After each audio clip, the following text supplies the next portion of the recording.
Bismillahirrahmanirrahim. Assalamualaikum warahmatullahi wabarakatuh. Apa kabar sahabat Husna TV di Indonesia? Saat ini kami bersama dengan Ketua Pembina Yayasan Al-Madaniyah Al-Husna, Kiai Haji Said Agil Siraj, dan anggota Pembina Yayasan Al-Madaniyah Al-Husna, Bapak Dodi Abdul Qadir. Berbicara masalah pendidikan, tidak lepas dari peran dari sekolah, perguruan tinggi, dan lembaga-lembaga pendidikan, termasuk yayasan. Dan saat ini Yayasan Al-Madaniyah Al-Husna juga membidik salah satunya sebagai yayasan pendidikan. Sejauh mana peran dan langkahnya ke depan, kita berbicara dengan Ketua Pembina Yayasan, yaitu Kiai Haji Said Agil Siraj. Kiai, Assalamualaikum warahmatullahi wabarakatuh. Kiai, berbicara masalah pendidikan, Al-Husna ini membidik kayaknya yayasan pendidikan. Mau kemana arahnya ini, Kiai?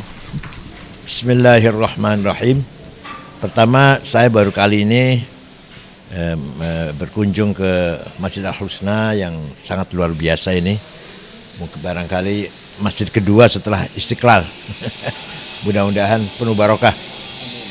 Adapun pendidikan itu merupakan kewajiban bagi umat Islam mendidik anak-anaknya, generasi muda yang akan menerima estafet di masa mendatang. Pendidikan merupakan tanggung jawab kita semua. Bukan hanya pemerintah, bukan hanya penguasa, kita semua bertanggung jawab. Dalam Al-Quran dikatakan, "Walaula nafara min kulli firqatin minhum ta'ifatun yatafaqahu fid-din." Harus ada sekelompok orang yang tekun mendalami, memperluas, meningkatkan pemahaman agama. Sehingga agama betul-betul dipahami bukan hanya teologi dan ritual ibadah. Agama merupakan juga membangun peradaban, kemajuan, kebudayaan, termasuk pendidikan, kesehatan, sosial, kemanusiaan. Nah, di sini pendidikan sangat penting peranannya. Yang penting lagi, pendidikan itu di situ ada metode ta'lim, pengajaran.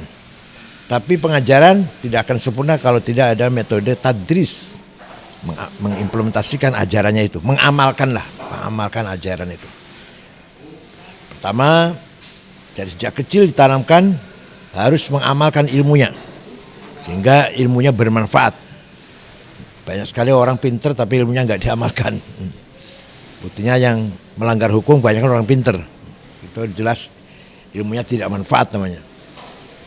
Dua ini belum sempurna kalau tidak dilengkapi dengan manhajut ta'dib, metode disiplin. Manusia punya karakter, manusia disiplin. Manusia bermartabat harus disiplin. Dalam segala hal. Urusan dunia, urusan agama harus disiplin. Makanya ada azan, ada waktu dalam rangka membentuk umat yang disiplin. Ada wal asr inna insal khusr, demi waktu. Kenapa waktu dijadikan sumpah Allah? Karena Allah juga menghargai waktu itu. Dikira kita ini tidak ada hisabnya apa? Semua ada hisabnya. Waktu yang kita lalui, napas yang kita diberikan oleh Allah, semua akan ada hisabnya. Yang terakhir ada manhajut tarbiyah ar-ruhaniyah. Harus ada pendidikan spiritual. Harus ada nilai-nilai spiritual yang diberikan kepada anak didik. Supaya terbentuk karakter akhlak mulia, mempunyai konsen, mempunyai domir, bahasa Arabnya domir. Dia akan mengetahui dengan sendirinya mana baik, mana buruk, mana harus dilakukan, mana tidak dilakukan, ada dalam hati masing-masing. Itu namanya pendidikan tarbiyah ruhaniyah yang akan membangun manusia yang punya spiritualitas yang tinggi. Jadi yayasan ini lebih fokus kepada pendidikan rohanianya ya? Enggak, empat-empatnya harus. Ta'lim, tadris, ta'dib, tarbiyah. Saat ini sekarang yang menjadi persoalan masalah biaya pendidikan, Pak. Oke. Biaya pendidikan menjadi persoalan di masyarakat kita. Bagaimana masyarakat kita bisa menerima pendidikan secara merata? Itu problem di kita, bahwa pendidikan kita masih mahal, tidak terjangkau oleh masyarakat kecil ya. Padahal kalau di luar negeri, jangankan nggak usah bicara negara maju atau negara kaya, Mesir itu loh negara miskin, pendidikan gratis dari SD sampai kuliah. Dan nggak usah lihat Irak jelas gratis. Sudan, negara gersang, selalu dilanda peperangan saudara, tapi pendidikan dan kesehatan gratis. Mereka kaget kalau di Indonesia pendidikan masih ada masih ada kos ya.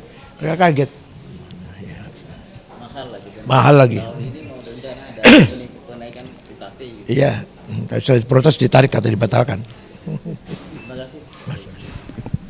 Saudara, kita juga ada anggota yayasan pembina, yaitu Bapak Dodi. Pak Dodi berbicara masalah pendidikan tadi, memang yang belum terjangkau itu masalah pembiayaan. Nah, Masjid Al-Husna dan yayasan ini apakah ada konsep supaya pendidikan ini bisa diterima oleh masyarakat secara keseluruhan, Pak? Iya, terima kasih. Assalamualaikum warahmatullahi wabarakatuh. Jadi memang itulah yang menjadi salah satu latar belakang mengapa kami bersama-sama membentuk yayasan Al-Madaniyah Al-Husna, yang namanya ini dapat berkah dari Kiai Ageng Siroj, dan kemudian juga ada Pak Usman Sabta, ada seluruh warga Admiralty, sebagian warga Admiralty, ada almarhum itu Pak Abu, Pak Adrian, Pak Budi, Pak Jito, Pak Victor, Pak Irwansyah,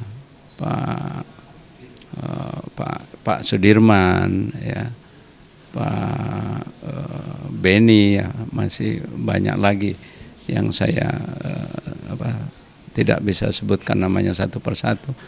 Kami concern ya dengan keprihatinan, ya, dengan keprihatinan pendidikan ini menjadi mahal. Padahal pendidikan seperti tadi dijelaskan oleh Pak Kiai ini menjadi tanggung jawab bersama, dan nasib kita semua ini ditentukan oleh pendidikan, ya, karena generasi muda ini kalau salah pendidikannya maka akan salah pula hasilnya.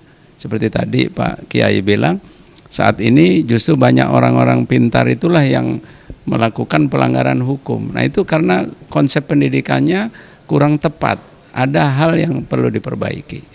Nah, jadi karena tanggung jawab bersama itu, maka kami mengamalkan apa yang diajarkan oleh agama Islam, bahwa apa yang kami peroleh itu kan adalah pemberian, bukan achievement. Nah, jadi apa yang kami peroleh ini adalah pemberian, bukan hak dari kami untuk menggunakannya, tetapi kewajiban dari kami untuk menggunakan.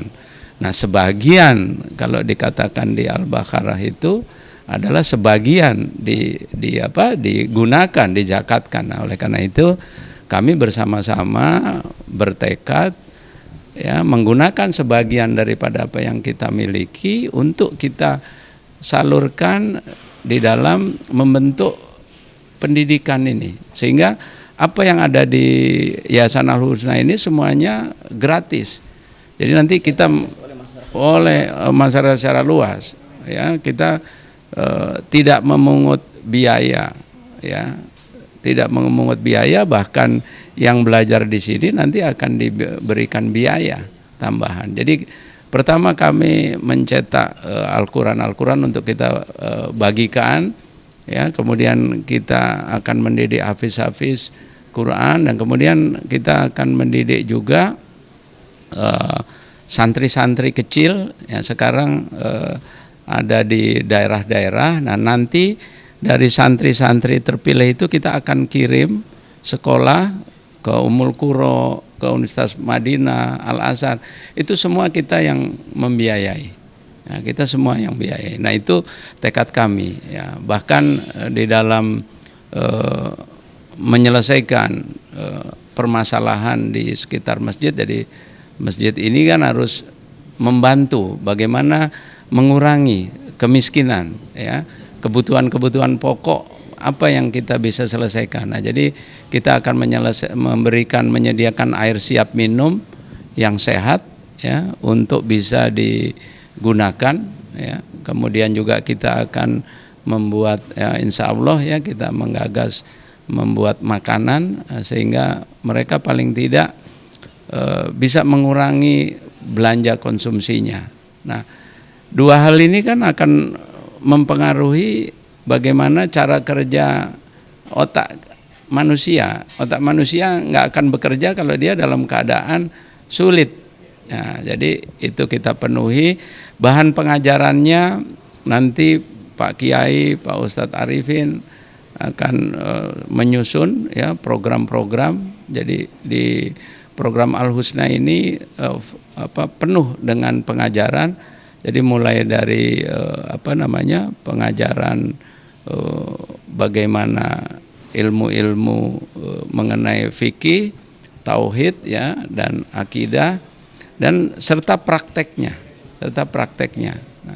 Nah, ini yang menjadi tekad kami semua untuk mendirikan Yayasan Al-Madaniyah Al-Husna ini. Ada ide yang sangat luar biasa yang sempat disampaikan oleh Pak Dodi bahwa Masjid Al-Husna ini akan terkoneksi dengan masjid-masjid di Indonesia gitu, sehingga bisa membantu masjid-masjid yang kecil menjadi besar, bahkan kajian-kajiannya bisa dilakukan bersama-sama. Itu idenya bagaimana? Iya, jadi untuk mengefektifkan kegiatan kami, ya, karena firman Allah Subhanahu wa taala juga menyatakan bahwa kita harus bermanfaat, tidak berlebihan. Nah, sehingga supaya apa yang kita lakukan ini bermanfaat, maka kita menggunakan teknologi. Jadi dengan teknologi IT, ya, kita akan menduplikasi sistem yang ada di masjid ini, ya, ke masjid-masjid yang lain, sehingga semua masjid mempunyai semangat yang sama, ya, sehingga persaudaraan ukhuwah, ya, Muslim di Indonesia ini satu gitu. Jadi sama-sama berjuang, pertama untuk memperbaiki pendidikan, mengurangi kemiskinan, memerangi kezoliman. Nah, ini punya semangat yang sama, ya, supaya waktu itu bisa kita manfaatkan. Tadi Pak Kiai bilang bahwa kita harus menghargai waktu. Kita membuat super aplikasi yang nantinya akan mensosialisasi program-program masjid ini, sehingga program masjid ini bisa diakses oleh seluruh masjid di seluruh Indonesia. Seperti itu. Luar biasa. Baik, demikian sahabat Husnas TV perbincangan kita dengan Kiai Haji Said Agil Siraj dan Bapak Haji Dodi Abdul Qadir. Sampai jumpa. Assalamualaikum warahmatullahi wabarakatuh.